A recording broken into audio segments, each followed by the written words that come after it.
Mis hermanos, continuamos en el Sermón del Monte, ya llegando al fin de esta serie. No es la última predicación, pero estamos en la recta final. Hemos comenzado del Mateo capítulo 5, versículo 1, ya vamos en Mateo 7, y les pido ir ahí a los versículos 21 al 23. Mateo 7, versículos 21 al 23.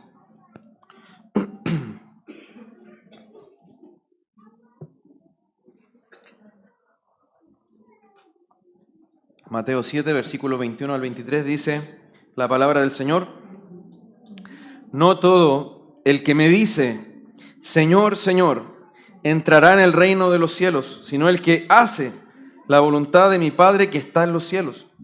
Muchos me dirán en aquel día, Señor, Señor, ¿no profetizamos en tu nombre, y en tu nombre echamos fuera demonios, y en tu nombre hicimos muchos milagros?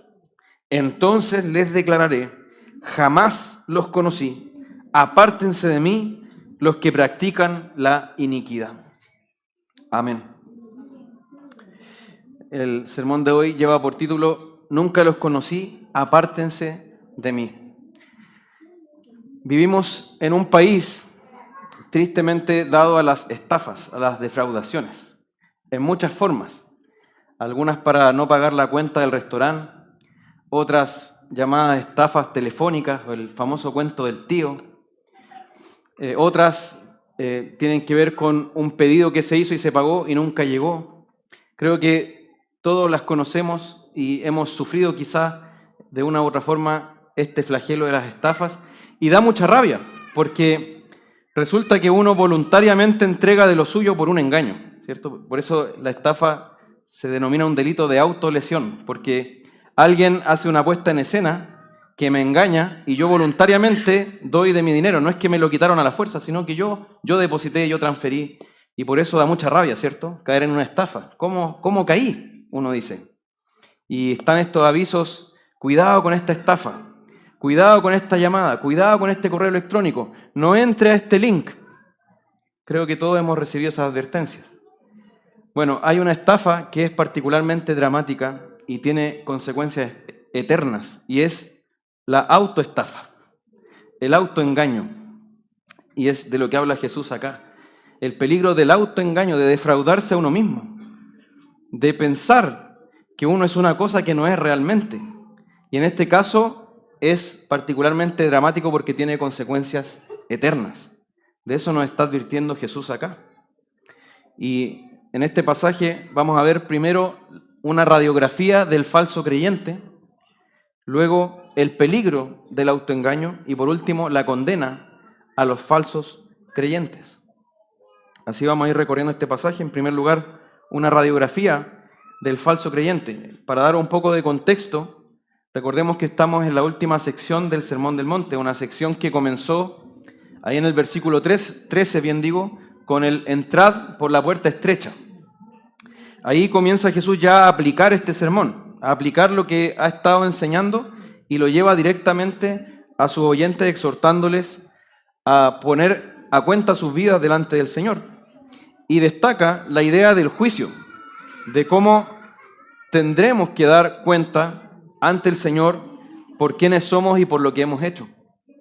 Y en la sección anterior, que era versículos 15 al 20, había estado hablando de los falsos profetas, falsos maestros, los que enseñan cosas falsas. Ahora se va a concentrar en los falsos creyentes, personas que profesan una fe, que realizan ciertas obras, pero que no son genuinamente discípulos de Cristo. Y esta, hermanos, es una advertencia solemne, es una advertencia que debe hacernos estremecer. No puede dejarnos indiferentes, porque el Señor está diciendo, hablándole a los discípulos, recordemos que este sermón se dirige a los discípulos, y le está diciendo, de todo el grupo de personas que me dice Señor, Señor, no todos entrarán en el reino de los cielos. No todos los que están confesándome como Señor. Ahora, es importante que lo que está diciendo Jesús acá no rebaja la importancia de confesar nuestra fe en Él. No rebaja la importancia de llamarle Señor. Esto es algo que todo cristiano debe hacer. Y si vamos a Romanos 10,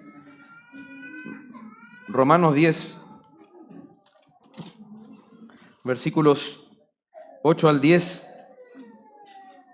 dice, afirma este pasaje, Romanos 10, 8 al 10, dice, pero ¿qué dice? Cerca de ti está la palabra, en tu boca y en tu corazón, es decir, la palabra de fe que predicamos, que si confiesas con tu boca a Jesús por Señor y crees en tu corazón que Dios lo resucitó de entre los muertos, serás salvo, porque con el corazón se cree para justicia y con la boca se confiesa para salvación. Es decir, ¿debemos confesar o no debemos confesar? Debemos confesar. Y 1 Corintios 12:3 nos dice que nadie puede llamar a Jesús Señor si no es por el Espíritu. Nadie puede llamarlo sinceramente Señor si no es por el Espíritu. Entonces, debemos confesar y no se debe rebajar la importancia de hacerlo. El llamar a Jesús Señor es una confesión que une a todos los creyentes en toda la historia, en todo tiempo y lugar. Y veremos también que su nombre fue exaltado sobre todo nombre para que toda rodilla se doble, toda lengua confiese, ¿qué cosa? Que Jesús es el Señor. Entonces debemos confesar eso. Pero lo que está diciendo Jesús es que todo salvo confiesa que Jesús es el Señor, pero no todo el que dice, no todo el que confiesa es realmente salvo. Ese es el punto. Tampoco se está diciendo aquí que lo que importa no es la doctrina, sino la práctica. Hay un discurso así, ¿cierto? No te metas tanto en estudiar doctrina, no te afanes tanto en eso, porque lo que importa es ser práctico. Yo soy un cristiano práctico. Lo que importa es finalmente cómo uno vive. Bueno, sin duda, nuestra vida debe adornar nuestra profesión de fe, pero Jesús no está diciendo acá que la verdad no importa o que la doctrina no importa. Lo que está diciendo es que nuestra confesión debe ser sincera, que es otra cosa, ¿cierto? ¿De qué sí está advirtiendo Jesús acá? Es de, como decíamos, el peligro del autoengaño, de poner la confianza en el lugar equivocado, de una falsa paz, una falsa seguridad. De eso está advirtiendo Jesús. Y veamos un poco las características de estos falsos creyentes que se mencionan acá, porque ellos llaman a Jesús Señor, Señor. Es decir, se dice acá que son personas que afirman lo que deben afirmar o confiesan lo que deben confesar con su boca. Es una fe, diríamos, ortodoxa. No se está hablando acá de personas que están en herejías, que están en sectas. No, se está hablando de personas que le dicen correctamente Señor, Señor. Y este término Señor, en el original griego, quienes sabrán un poco más, es kurios o kyrios, y es la forma de traducir el Jehová del Antiguo Testamento, o el Yahvé. Le están diciendo Jehová o Yahvé al Señor. Está bien que le digan así. Su fe es ortodoxa, está bien. Confiesan lo que deben confesar. También muestran respeto al decirle Señor, una reverencia, ¿cierto? Un cierto fervor allí en sus palabras, y de hecho ese énfasis, Señor, Señor, es una forma hebrea justamente de realzar algo. Por ejemplo, cuando Jesús le dice Simón, Simón a Pedro, ¿cierto? Quería llamarle la atención, quería confrontarlo, y al hacer esa repetición implica un énfasis. Entonces, Señor, Señor, está demostrando algo así como una devoción o un cierto fervor. También son personas activas. Fíjense que se menciona que hacían varias cosas, y todas estas cosas en el nombre de Jesús. ¿Qué decían estas personas? Profetizamos en tu nombre echamos fuera demonios, en tu nombre hicimos muchos milagros. Jesús es enfático en este ejemplo que está dando acá, en el caso que está poniendo. No está poniendo como los que son evidentemente falsos creyentes, sino que se está refiriendo a un grupo de personas que pareciera tener credenciales. Y, por ejemplo, dice que profetizaron, es decir, proclamaban públicamente la palabra de Dios, hablaban en nombre de Dios. ¿Se acuerdan lo que decíamos en el sermón pasado de los profetas? Son los que dicen, así dice el Señor. Es decir, ellos, aquí, los de este grupo que se está mencionando, predicaban públicamente la palabra de Dios, profetizaban. Incluso tenemos ese caso de Balaam que dijo palabras dadas por Dios. Tenemos a Saúl entre los profetas, también profetizando. También dice que expulsaban demonios y que hacían muchos milagros. Ya uno solo sería bastante impresionante, pero dice muchos. Y expulsar demonios y hacer milagros requiere poder ahí, ¿no? Poder de Dios expresándose. Y lo que nos dice es que estas personas experimentaban cosas grandiosas en su vida de fe que estaban profesando. Y todo esto lo hacían en nombre de Jesús. Fíjense que repite a cada cosa: profetizamos en tu nombre, expulsamos demonios en tu nombre, hicimos muchos milagros en tu nombre. Todo se hizo en el nombre de Jesús. Ahora, ¿es posible falsificar estas cosas? Sí, hay personas que falsifican exorcismos, que es como un teatro finalmente, un show. Hay personas que falsifican milagros. Esa típica, hermanos, que yo no sé por qué no se aburren de eso, de hacer crecer el brazo, y falsifican esas cosas, ¿cierto? Se puede falsificar, pero fíjense que el énfasis de Jesús acá no es que sea falso eso, sino que era verdadero. Y lo que está diciendo, aun cuando sea verdadero eso, no basta. Y eso es lo escalofriante, hermanos. No basta. Fíjense cómo era entonces la confesión de fe, resumiendo, de estos falsos creyentes. Una fe ortodoxa, decían lo que debían decir. Una fe, al parecer, fervorosa. Señor, Señor. Una fe que se confesaba públicamente. Una fe que lo llevaba a servir activamente. Y Jesús está diciendo, todo eso no basta. No es suficiente para entrar en el reino de los cielos. ¿Por qué? ¿Por qué? Incluso yo creo que nosotros diríamos, pero Señor, ¿por qué? Bueno, porque se puede hacer todo esto sin tener un corazón vivo. Se puede hacer todo esto siendo vacíos en nuestro corazón, en nuestro hombre interior, teniendo una profesión de fe sin realidad, que esté solo en nuestros labios, en nuestros actos y no en nuestros corazones. Eso es posible. Y Jesús está diciendo, es posible que sea así. Hermanos, y esto nos debería llevar a pensar, si esto se decía de personas tan activas, que parecían dar tanta evidencia, ¿cuánto más se podría decir entonces de quienes muestran pereza espiritual, descuido en su vida cristiana, negligencia, irregularidad, inconstancia? ¿Cuánto más entonces? Jesús mismo nos está dando un ejemplo de personas que parecían ser excelentes para que nosotros digamos, bueno, con mayor atención entonces debemos poner un ojo sobre nuestra alma, analizarnos, examinarnos si estamos en la fe. Porque estas personas que hacían todas estas cosas en el nombre de Jesús pueden no entrar en el reino de los cielos. Y así vemos el peligro del autoengaño en segundo lugar, hermanos. Situémonos por un momento en esta escena. No todo el que me dice, Señor, Señor, entrará en el reino de los cielos, sino el que hace la voluntad de mi Padre que está en los cielos. Muchos, no es un problema de unos poquitos, muchos me dirán en aquel día, Señor, Señor, ¿no profetizamos? Pongámonos en la escena, hermanos. Hay un diálogo y a veces se presenta el juicio final como con este diálogo. Señor, ¿y no hice esto y no creí en ti?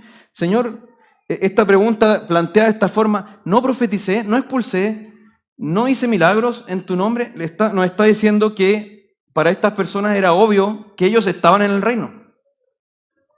Para esta persona era evidente que ellos habían entrado, que debían ser admitidos, que eran parte de los discípulos. Y eso nos dice, hermanos, que existe el autoengaño. El pensar que uno es una cosa que no es realmente.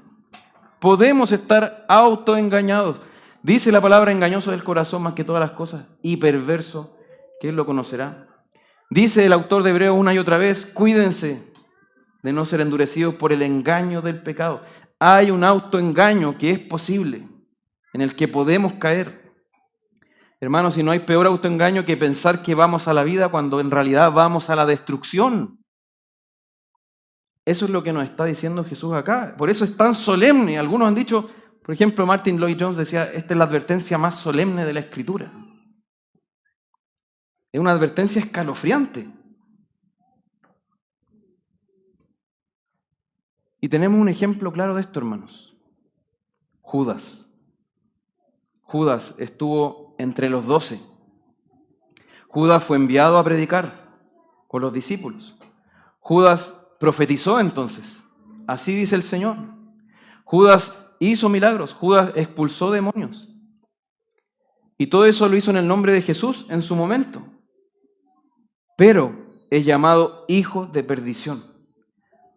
Y cometió la traición más vil que se pudo haber cometido, entregando al Hijo de Dios a la muerte. Lo traicionó. Pero él era de esos. ¿Qué podía decir? Profeticé, expulsé demonios, hice muchos milagros. Demas, otro caso conocido. Demas es nombrado por el apóstol. Imagínense el privilegio de ser nombrado entre aquellos colaboradores del apóstol en sus cartas. Que el apóstol, al acordarse de nombres, se acuerde del nombre de uno y lo ponga ahí. En el caso de Demas, en Filemón, versículo 24, el apóstol dice: Demas, mi colaborador. Él lo contaba como una ayuda en la obra, un siervo, un consiervo que estaba ahí trabajando. Pero después más adelante dice que Demas lo abandonó amando más a este mundo. Pero en su momento trabajó, sirvió, confesó lo que debía confesar. Hermanos, y en el caso de Judas y en el caso de Demas, vemos que ellos engañaron además a verdaderos creyentes. Con sus vidas, con su profesión de fe falsa, engañaron, defraudaron a otros también. El mismo apóstol Pablo cayó en el engaño. Fíjense que cuando Jesús anunció a sus discípulos: uno de ustedes me va a entregar, no pasó que todos dijeron: yo sabía que Judas era falso. Sino que todos empezaron: ¿seré yo? ¿Seré yo? Porque Judas parecía no haber dado señales especiales de que él era un traidor o que él era el hijo de perdición. Imagínense, el hijo de perdición, anunciado incluso en los Salmos, profetizado que iba a venir ese traidor, no dio señales que pudieran hacer sospechar especialmente de él. Y terminó siendo el traidor. Entonces podemos ser autoengañados, hermanos. Y esto se debe a poner nuestra confianza en el lugar equivocado. Fíjense en qué estaba la seguridad de estas personas: en sus obras y en sus resultados. Profetizo, la gente se convierte, entonces yo estoy bien. O la gente dice amén, o la gente es enseñada, crece espiritualmente. Hermanos, como pastores rogamos sus oraciones porque es posible estar aquí y estar autoengañados. Es posible que las personas aprendan cosas nuevas y crezcan en la fe de parte de nuestra enseñanza y aún así nosotros estar autoengañados. Por eso el apóstol decía: yo me someto mi cuerpo, no sea que habiendo yo predicado a otros, yo mismo sea reprobado. Hay resultados. Cuando el Señor envió a estos discípulos en Lucas 10 a predicar, a hacer milagros, y ellos vuelven y estaban gozosos y decían: los demonios podíamos expulsarlos, se nos sometían. Y Jesús dice que bueno, pero no se regocijen de que ustedes podían echar demonios, sino de que sus nombres estén escritos en los cielos. Nuestra confianza no debe estar en yo hice esto, yo hice aquello. Mira mi hoja de vida espiritual. Mira los resultados que está produciendo mi ministerio, sino que mi confianza debe estar únicamente en los méritos de Cristo. Fíjense, hermanos, que ninguno de ellos dijo: Señor, pero yo invocaba tu nombre, yo te busqué intensamente, yo clamé a ti, yo confié en ti. Ninguno dice eso. Yo hacía esto, yo hacía aquello. Esa era su confianza, sus obras y sus resultados. Hermanos, la advertencia de Jesús aquí va en línea con todo lo que Él ha enseñado en el Sermón del Monte. Él ha dicho a lo largo de los capítulos, en el capítulo 5, hablaba de que no debíamos centrarnos simplemente en conductas. El homicidio no era solo matar a otro o quitarle la vida físicamente, sino enojarme con él en su corazón. Yo ya era culpable de homicidio. Y así con el adulterio. El Señor nos llamaba ahí a concentrarnos en una justicia del corazón, no simplemente de conductas, de cosas externas. Después en el capítulo 6 nos llama a que nuestras obras de justicia, la limosna, la oración, el ayuno, no deben ser hechas para ser vistas por los hombres. Es decir, hay una forma falsa de hacerlas, las obras de justicia, sino que deben ser hechas para el Señor y buscando agradar únicamente a nuestro Padre. Entonces, él habló de la religiosidad hipócrita y ahora nos está diciendo dónde termina esa religiosidad hipócrita. ¿Dónde terminan los que viven centrados en las conductas, como se decía en el capítulo 5? ¿O dónde terminan los que viven haciendo sus obras delante de los hombres, como se decía en el capítulo 6? Terminan acá. Este es su final. Diciendo, Señor, Señor, yo hice esto, yo hice aquello, ¿cómo no voy a entrar? Y el Señor le dice, apártense de mí. Nunca los conocí. La religiosidad hipócrita no puede agradar a Dios. No importa cuántas cosas haga, no importa cuántas obras acumule, la religiosidad hipócrita no puede agradar a Dios y no da entrada al reino de los cielos. Esto no es una diferencia, hermanos, simplemente de formas de cómo hacemos las cosas, sino que la diferencia entre la vida y la muerte, la vida eterna y la destrucción eterna. Esa es la realidad de lo que nos está planteando Jesús acá. Entonces debes examinarte hoy dónde está tu confianza. ¿Está en que tienes una doctrina muy precisa, muy ortodoxa? ¿Que tu confesión de fe es súper trabajada, pura, profunda? ¿Está en que tú has hecho tantas cosas por el Señor? ¿Dónde está tu confianza? Debes tener una vigilancia constante sobre tu vida y siempre, hermano, en el hoy. No sé, yo ya me examiné hace unos meses, hace años, o mañana, veámoslo mañana. No, hoy siempre debes mirar hacia tu corazón y decir, ¿estoy delante del Señor poniendo mi confianza únicamente en Él? Hermanos, hay factores que nos llevan al autoengaño, que fomentan el autoengaño. Tenemos ahí el descuido de la comunión diaria con el Señor.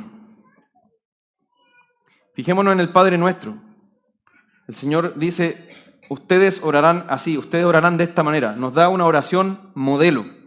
Y como veíamos en la enseñanza cuando hablamos del Padre Nuestro, es para ser orada en el hoy. Danos hoy el pan de cada día y perdona nuestras deudas y líbranos del mal. Y todo eso va en un tren, siempre en el hoy. No es la oración de ayer, no es simplemente voy a orar mañana, siempre en el hoy. Hermanos, Satanás no tiene ni un problema con que te decidas a buscar al Señor siempre que sea mañana. Como hemos hablado, es como esos letreros en los negocios, hoy no se fía, mañana sí. O es como el lunes empiezo la dieta, pero siempre el próximo lunes. Siempre debe ser en el hoy, hermanos. Y debes preguntarte si siempre hay algo más importante que buscar a Dios en tu vida, ¿qué está pasando entonces con tu corazón? Si siempre hay algo más urgente, hay algo que debes atender siempre antes del Señor. No es que todavía tengo que hacer esto, no es que tengo que hacer aquello. Tengo que resolver esto. Todo eso fomenta el autoengaño y eso se relaciona con otro factor. Confundir el estar ocupado en la obra con hacer lo que debemos.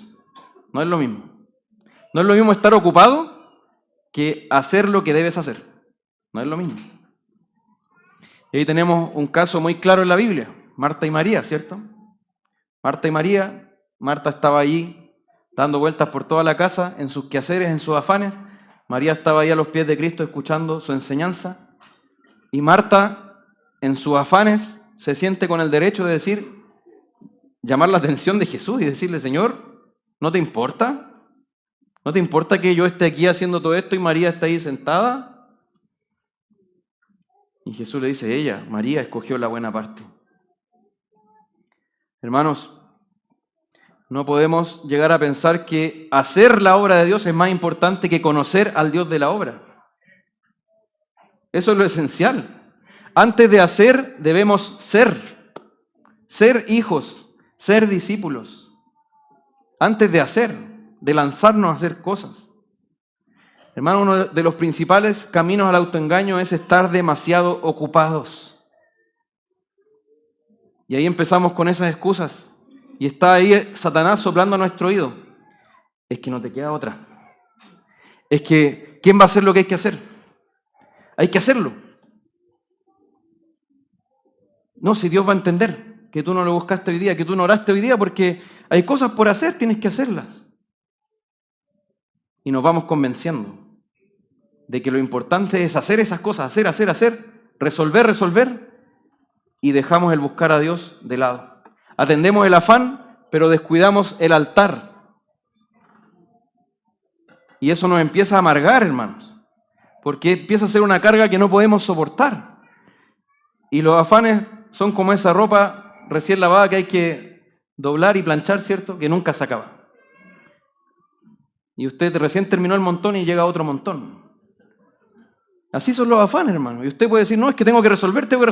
Bueno, van a venir más afanes, hermano. Pero el buscar al Señor debe seguir siendo la prioridad, lo que da sentido a todo lo demás, lo que sostiene todo lo demás.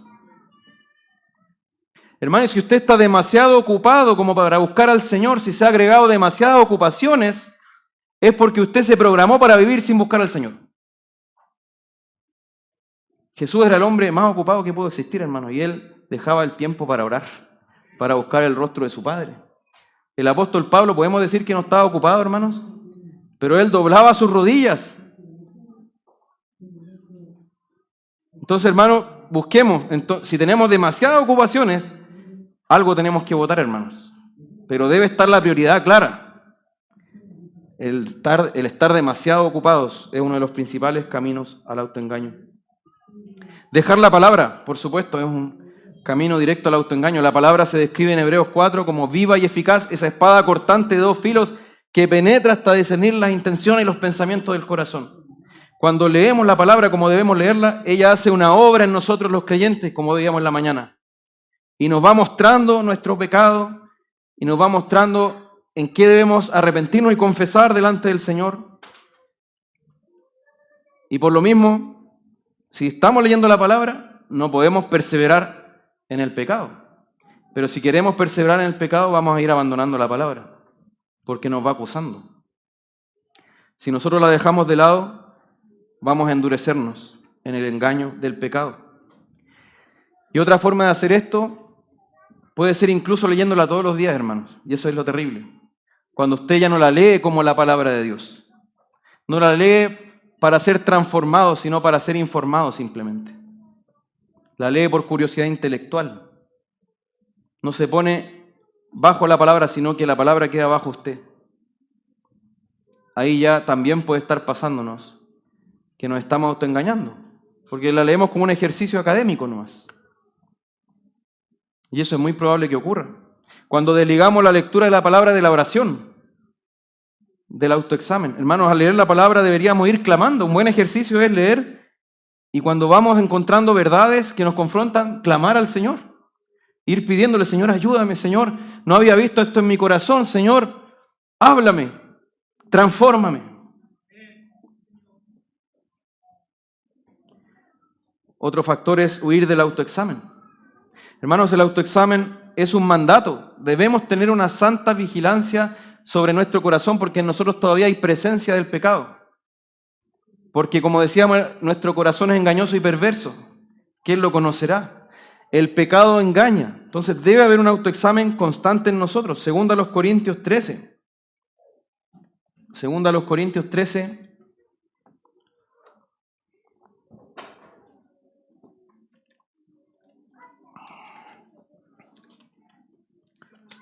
Dice lo siguiente en el versículo 5.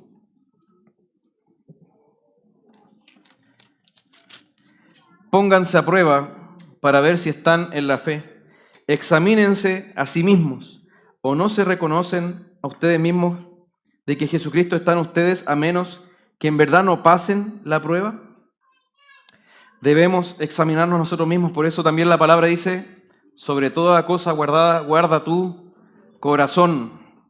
Si usted revisa su cuenta bancaria a ver cómo van sus finanzas, si usted está consciente de que debe hacerse el chequeo médico para ver cómo está su salud, hermano, su alma también necesita ser revisada, necesita ser examinada con diligencia.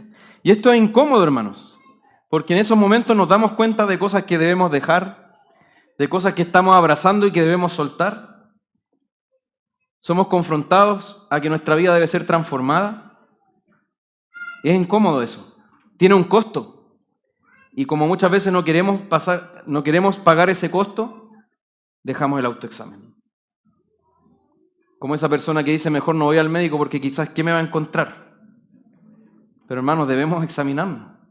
Ese no ir al médico no va a eliminar la enfermedad que usted puede tener. De hecho, le priva de tratarse la enfermedad, ¿cierto? A veces somos malos para ir al médico, sobre todo los hombres, ¿cierto? Nos cuesta, vamos ya cuando estamos muriendo. Pero el autoexamen debe ser algo urgente, algo constante, una santa vigilancia sobre nuestra propia alma. También muchos resisten el consejo y la exhortación. No quieren rendir cuenta de sus vidas, no quieren que otros puedan confrontarlos, acercarse y decirle, hermano, he visto esto en ti. No dan esa confianza y si alguien lo hace, se lo toman a lo personal como si fuera una ofensa. Pero la palabra dice en Proverbios 9:8, reprende al sabio y te amará. El sabio agradece la exhortación, agradece la confrontación, porque sabe que su corazón es engañoso, sabe que a lo mejor hay cosas que él no ve de sí mismo, pero que otros pueden ver. Sabe que los hermanos son un medio que Dios ocupa para santificarnos. Entonces, cuando nosotros resistimos eso, vamos camino al autoengaño y estamos demostrando orgullo. No queremos dar cuenta a nadie. No queremos abrir nuestro corazón. Y hermano, esa exhortación de algún hermano o hermana puede ser ese medio, esa advertencia que tú necesitas para no terminar como estos autoengañados, que dicen Señor, Señor, pero no entrarán en el reino de los cielos. Otro factor es pensar que Dios es como tú.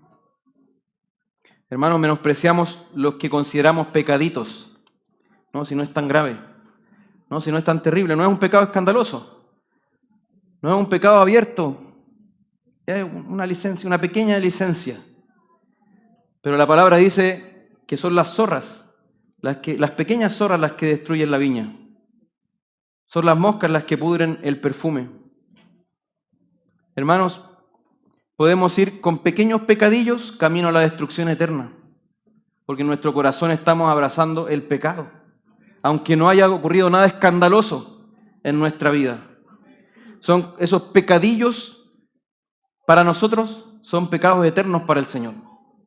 Un crimen de disvalor eterno. Son como termitas, además, que van destruyendo, van degradando nuestra vida espiritual. Por fuera se puede ver todavía la fachada en pie, pero por dentro está toda desgastada, desintegrada y a punto de caerse. Y el día del juicio, esa fachada se va a caer.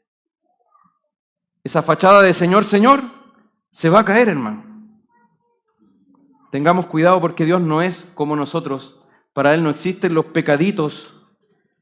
Dice en el Salmo 50, versículo 21.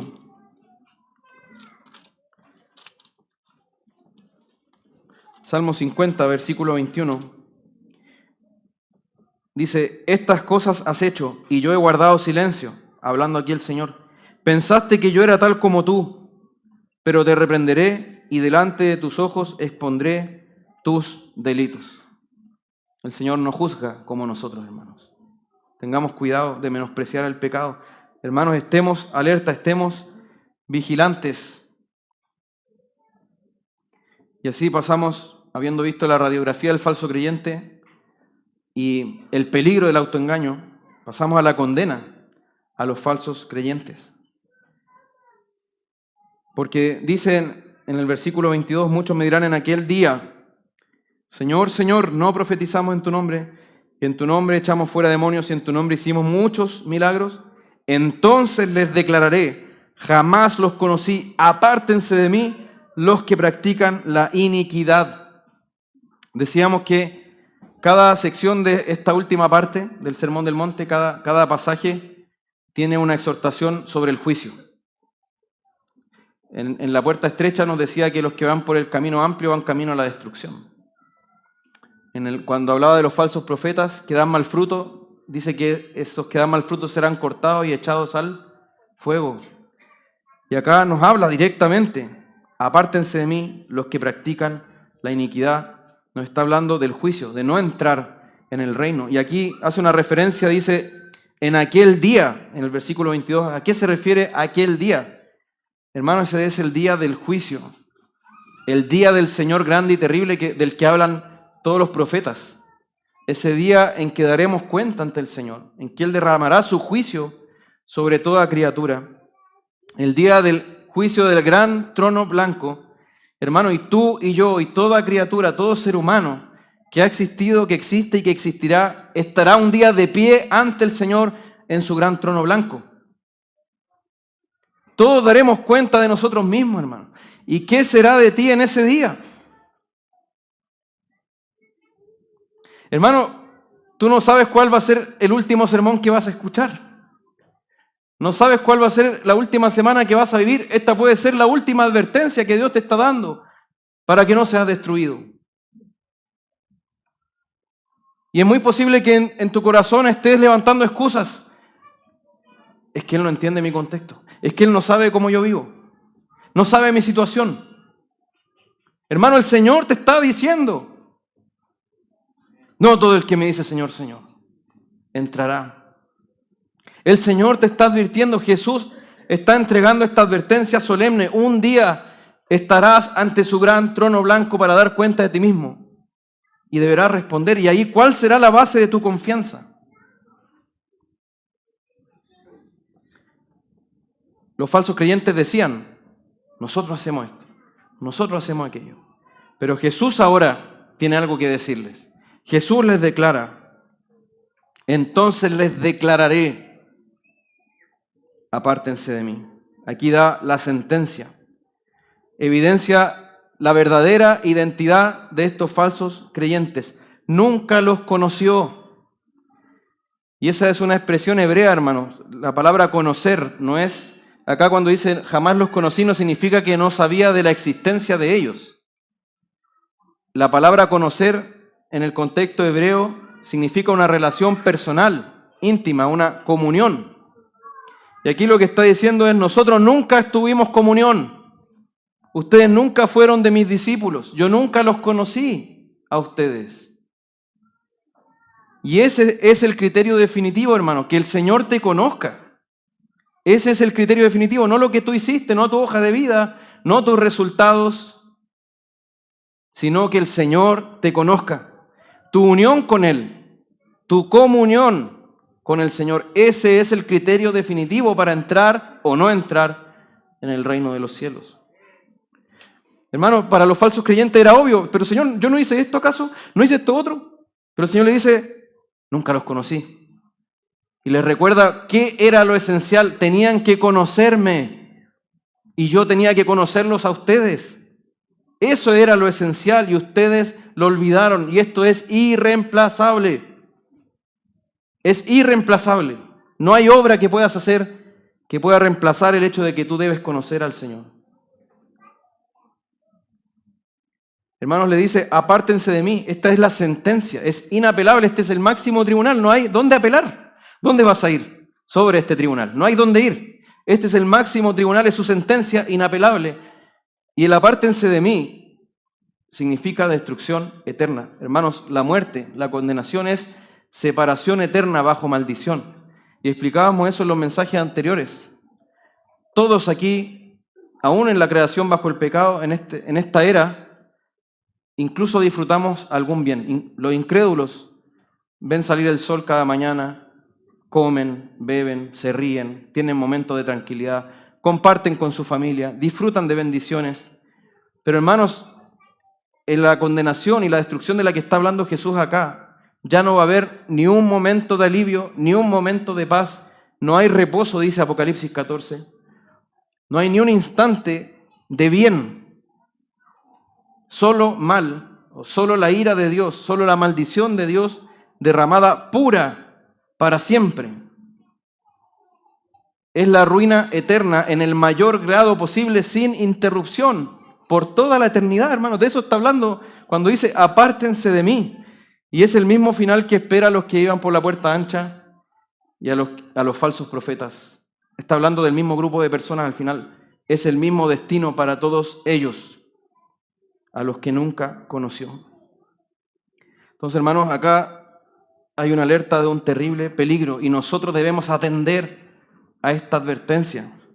El hecho de que Jesús haga esta advertencia es una misericordia para tu vida.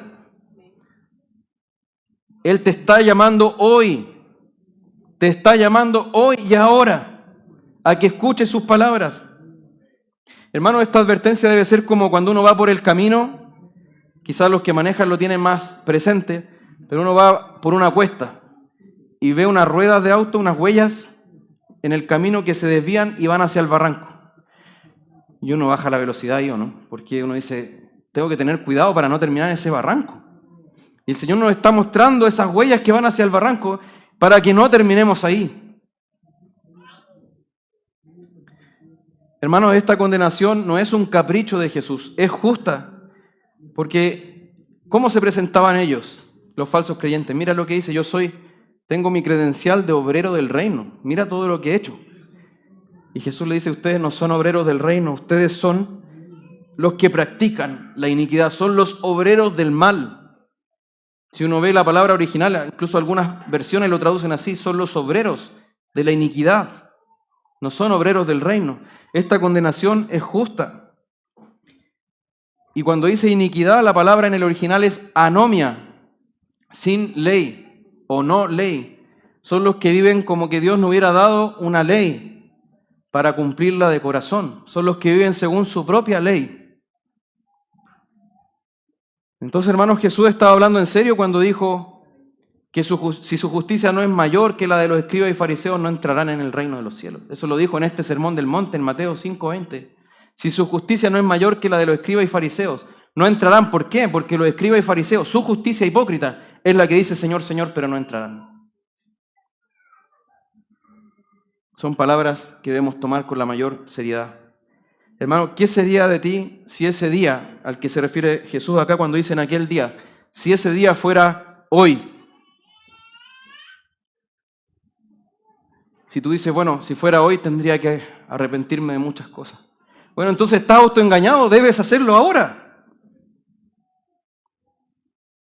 Si yo sé que Jesús fuera a venir hoy, tendría que postrarme y clamar, Señor, perdóname de esto y de esto otro, tendría que dejar muchas cosas. Entonces déjalas ahora. Porque estás autoengañado o te has autoengañado hasta ahora. Pon a cuentas tu vida con Dios. El Señor dice en Isaías capítulo 1, venid luego, dice el Señor. Él nos apura siendo Él el ofendido, siendo nosotros los necesitados. Él nos dice, venid luego, estemos a cuenta.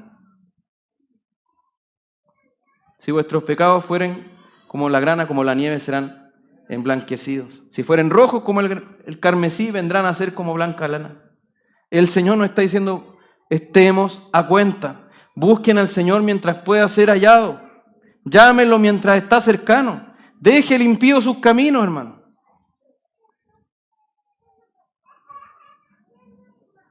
La parábola de las 10 vírgenes nos muestra lo terrible que es no estar preparados. Había 5 vírgenes prudentes y 5 insensatas. Las prudentes se prepararon con su aceite, las insensatas no tenían su aceite con ellas. Y cuando llegó el novio tuvieron que ir a comprar aceite. Y cuando ellas fueron a comprar se cerró la puerta de la boda y luego ellas golpeaban, déjenos entrar. Y el novio ahí les dice, no las conozco. Y no les abre. El momento de prepararse no es cuando llega aquel día, sino hoy, siempre hoy.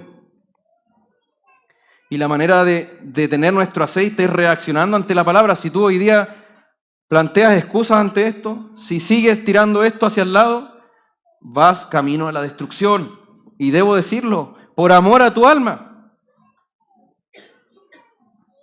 Debemos esperar ese día, hermanos, la venida de Cristo, como cuando uno a los niños le dice, vamos a salir a pasear en la tarde. Son las 10 de la mañana, vamos a salir a las 6, están todo el día, hermano. ¿Cuándo vamos? ¿Cuándo vamos? Ya estamos listos, se visten tempranito. Están ahí esperando, hermano. ¿Estás así esperando a Cristo? ¿Preparado, listo? ¿Dispuesto, gozoso? ¿Cómo entonces reaccionar ante esto, hermanos? No es simplemente hacer cosas. ¿Cómo reaccionar ante esta exhortación de Jesús? No es simplemente, bueno, me voy a entregar a hacer cosas. Fíjate lo que el Señor le dice a la iglesia de Éfeso en Apocalipsis 2. Esta era una iglesia perseverante. El Señor le dice, conozco tus obras, conozco tu perseverancia. Además, era una iglesia ortodoxa, confesaban una fe bíblica. Supieron identificar a los falsos apóstoles. Pero ¿cuál era su problema? Dejaron el primer amor. Esto tengo contra ti, dejaste el primer amor. Y hermano, ese primer amor no es simplemente, como piensan algunos, esa etapa romántica de cuando recién me convertí y todo me parecía lindo. No es algo que está en el pasado, sino que primer amor se refiere a primero de excelencia, de prioridad. El amor que debe ser supremo sobre todas las cosas. Nada reemplaza eso, hermanos. ¿Cuál es el gran mandamiento que resume la ley y los profetas? Amarás al Señor tu Dios de todo tu corazón, de toda tu alma, con todas tus fuerzas. Y estas palabras que yo te mando hoy, dice, estarán sobre tu velador, sobre tu escritorio, sobre tu corazón, dice. Sobre tu corazón. Esa palabra debe estar en nuestro corazón y eso es lo esencial. Amar al Señor nuestro Dios de todo nuestro ser y nada puede reemplazar eso. A eso debemos entregarnos, hermanos, y así debemos reaccionar. Lo que debemos pedir ahora es, Señor, dame más amor por ti. Señor, que yo te pueda amar más de lo más profundo de mi ser y que no haya ni un amor que pueda competir con el amor que tenga por ti, Señor. Que no haya otras lealtades, que no tenga un corazón dividido entre este mundo y tú, Señor, sino que yo solo te ame a ti sobre todas las cosas y con todo mi corazón. Y esa oración debe ser diaria. Debe ser una prioridad para nosotros cada día. Debe ser la primera búsqueda. Y también el último pensamiento. Que amemos al Señor sobre todas las cosas. Y todo pecado, hermanos, finalmente es un problema de amor. De amar lo que no debemos. De amar algo por sobre el Señor. Por eso en Oseas se describe como adulterio espiritual, infidelidad espiritual. Porque estamos amando otra cosa, en lugar de amar al Señor como debemos amarlo. Hermanos, cuando Jesús fue a buscar a Pedro para restaurarlo, luego de que Pedro lo negó, Jesús no le dijo, bueno, como penitencia ahora, tienes que hacer esto. No, le dijo, ¿me amas? Pedro, ¿me amas? ¿Cuál era la preocupación de Jesús? No era simplemente, Pedro, te faltan más cosas en tu agenda que tú debes hacer. Sino, Pedro, ¿me amas? Y esa es la pregunta para ti hoy día. ¿Amas a Cristo sobre todas las cosas? ¿Conoces a Cristo? ¿Él te conoce a ti? ¿Estás buscando personalmente al Señor como tu búsqueda suprema en esta vida? ¿O tienes hambre de algo más? ¿Hay algo más importante? ¿Hay algo que está primero en tu vida antes que el Señor? Debes reaccionar ante esta palabra, hermanos. A veces confundimos ser iglesia con hacer ciertas cosas, tener ciertas actividades. Pero hermanos, podemos ser una iglesia carrusel, que se mueve todo el rato, se mueve mucho, pero no va a ningún lado. No avanza. No es simplemente movernos, tener actividades en la semana, tener ocupado el calendario, tener programas. Es conocer al Señor, amar al Señor sobre todas las cosas y vivir en ese amor. Amarlo porque Él nos amó primero y se dio a sí mismo por nosotros. Hermanos, no todo el que me dice Señor, Señor entrará en el reino de los cielos, sino el que hace la voluntad de mi Padre que está en los cielos. Y ahí los falsos creyentes podrían decir, pero si yo hago, no, porque no es primero la actividad o la acción, sino el amor. Y por eso estaba el texto que leía el pastor Esteban en el culto, Juan 14. Si me amáis, guardad mis mandamientos. El hacer la voluntad viene de una raíz que es amar a Dios. Ese amor por Dios es lo que nos lleva a vivir de una forma y a hacer cosas para Dios. Pero todo lo que hagamos como iglesia y como creyentes en particular debe tener una base, un cimiento, que es el amor a Dios. Y ese amor es en respuesta a haber sido amados por Él primero. El amor de Cristo nos constriñe, como decíamos, según a los Corintios 5. El amor de Cristo nos apremia. Si uno murió por todos, todos murieron, para que los que viven ya no vivan para sí, sino para aquel que murió y resucitó por ellos. Termino con este texto, hermanos. Segunda a Timoteo 2:19. Segunda a Timoteo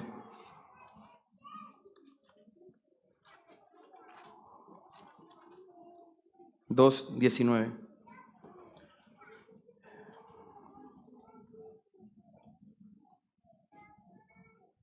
Dice: no obstante, el sólido fundamento de Dios permanece firme, teniendo este sello: el Señor conoce a los que son suyos, y que se aparte de la iniquidad todo aquel que menciona el nombre del Señor. Apártate de la iniquidad para que el Señor no te diga en aquel día: apártate de mí, nunca te conocí. Oremos. Bendito Dios, gracias por su palabra. Gracias por esta advertencia, Señor. Señor, amamos sus promesas, pero también amamos sus advertencias, porque nos ayudan, Señor, a mantenernos en el camino. Señor, por favor, que tengamos un corazón dispuesto, que sea tierra fértil para esta palabra, Señor, y que no quede solo en nuestros oídos, que no levantemos más excusas, Señor. Y si alguien aquí no le ha conocido, Señor, confronte su corazón y que no se vaya en la misma situación en la que está, Señor, sino que pueda rendir su vida a sus pies, Señor. Padre, que ninguno de los que están aquí escuchando, Señor, reciban esa declaración: nunca los conocí, apártense de mí, sino que todos podamos entrar en el reino, Señor. Pero que sea porque le hayamos amado de todo nuestro corazón. Denos ese amor, Señor, que sabemos que solo puede venir de la obra de su Espíritu en nosotros. Derrame ese amor en nuestros corazones y que podamos andar y abundar en ese amor como creyentes, como familias y como iglesia, Señor. Señor, nos encomendamos a su poder, a su obra, y le rogamos que nos transforme a través de esta palabra, y que si hay un autoengaño sea completamente desbaratado, Señor, y podamos ser sinceros y fieles en nuestra profesión de fe. Se lo rogamos en Cristo Jesús. Amén.